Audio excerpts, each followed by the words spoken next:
Hello everyone and welcome back to my mini blog. তো চলে এসেছি তোমাদের সাথে নতুন একটা ব্রাইডের গল্প নিয়ে, নতুন একটা ডেস্টিনেশনের সাথে। তো চলো যাওয়া যাক। তো প্রায় দুপুর 1টা বাজে তখন আমি বেরিয়ে পড়লাম ব্রাইডের উদ্দেশ্যে। ব্রাইডকে টাইম দেওয়া ছিল প্রায় 2টো, তো আমি একটু আগেই বেরিয়েছিলাম কারণ আমি আজকে যাচ্ছি জয়গার মংলাবাড়ি। বাড়ি থেকে প্রায় 40 মিনিটের রাস্তা, তো আমি রিস্ক নিইনি, যাতে আমার টাইমের মতন আমি পৌঁছে যেতে পারি, তার জন্য আমি একটু আগেই বেরিয়ে পড়েছিলাম। তো দেখো কি সুন্দর না ভিউগুলো। তো সুন্দর সুন্দর ভিউ দেখতে দেখতে আমি প্রায় পৌঁছে গেছি। আর ব্রাইডকে আমি ফোন করে দিয়েছিলাম লোকেশনটা আমাকে পাঠানোর জন্য। আর আমি যেখানে দাঁড়িয়েছিলাম ঠিক উল্টা পাশেই ছিল ব্রাইডের বাড়ি। এটা ছিল ব্রাইডের বাড়ি। এখন অবধি আমার এক্সপেকটেশন ছিল না যে এত সুন্দর ভিউয়ের মাঝখানে আজকে আমি কাজ করব। তো চলো দেখতে থাকো, কি সুন্দর না। তারপর যেতে যেতে দেখি ব্রাইড একদম রেডি, আমাকে ওয়েট করতেই হয়নি।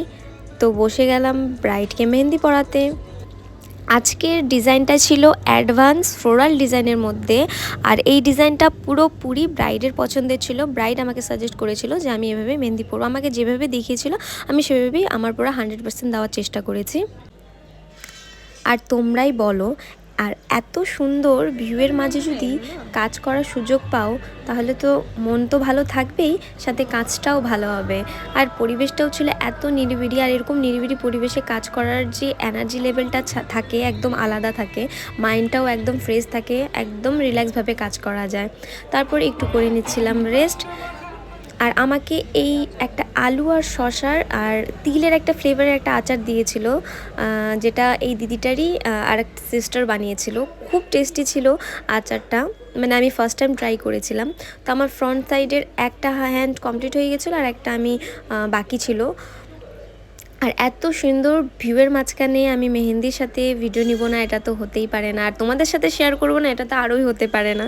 তো দেখো, তোমরাই বলো যে আজকের এই ফ্লোরাল ডিজাইনটা কেমন হয়েছে। আর আমি চাই তোমরা প্রত্যেকে আমাকে কমেন্ট করে জানাও যে আজকের মেহেন্দি ডিজাইনটা কেমন হয়েছে। তারপর ওদের ফ্যামিলি একটা ফটোশ্যুট চলছিল। আর তারপরে আমার ব্যাক সাইডের ডিজাইনটাও ওই সাজেস্ট করে দিয়েছিল, দিদিটাই সাজেস্ট করে দিয়েছিল যে আমি এই টাইপের মেহেন্দি পরবো। আমি আমার 100% দেওয়ার চেষ্টা করেছি, বোথ হ্যান্ড বোথ সাইডে। স্যাটিসফাইড।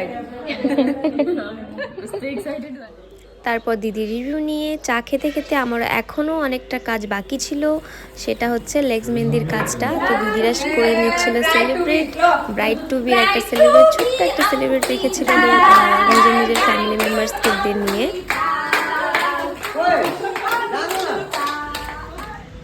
তারপর আমি স্টার্ট করে নিলাম পায়ের মেহেন্দিটা।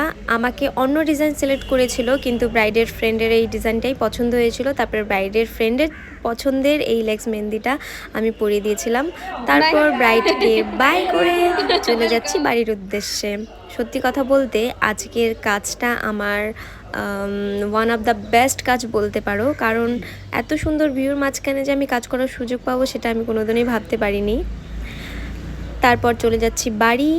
আমাকে বাবা অফিস থেকে ফেরার পথে নিতে এসেছিল, ওই যে বাবা।